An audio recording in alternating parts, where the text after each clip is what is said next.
This is Mordechai Twersky reporting from Jerusalem. It is among Israel's most unforgettable images.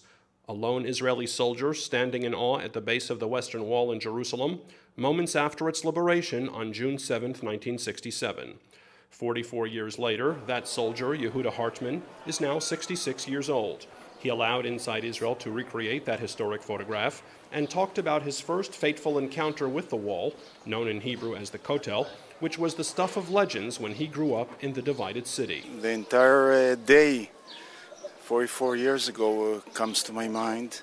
The first moment that we got here and the excitement, trying to close the gap between something that was considered a myth and reality, to touch the stones with the hands, thinking that these stones were just unrealistic, imaginary, a day ago for me.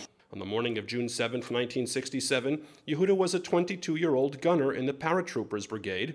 Battle-weary and stunned by his unit's heavy losses, Jehuda was among the first Israeli soldiers to arrive at the Kotel.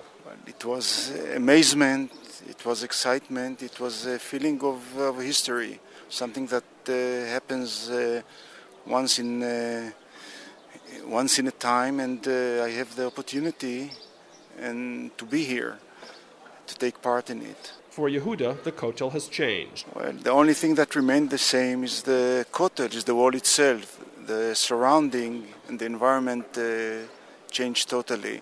It was much more intimate, much more emotional, close, small. You could feel the touch. Now it's open, it's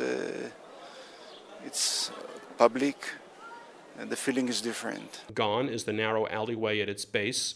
The watermark shows where the Kotel floor stood in 1967, yet Jehuda remembers precisely where he stood.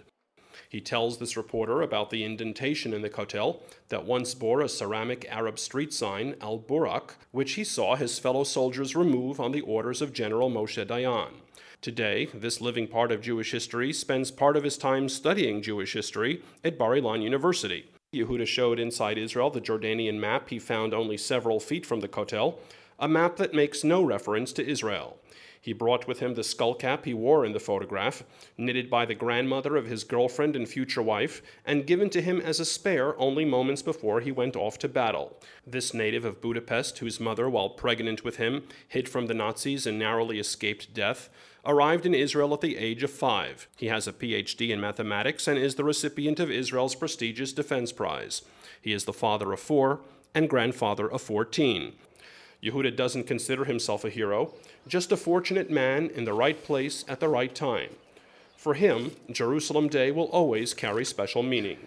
Jerusalem Day means a lot. It means history, it means past, distant past, but it means only my own experience, running here, coming here, arriving, surviving. It means a lot. Personally, on top of all the other layers. Layers so deep, perhaps best left for an enduring image that's worth 1,000 words and 2,000 years of Jewish history. Reporting from Jerusalem, this is Mordechai Twersky.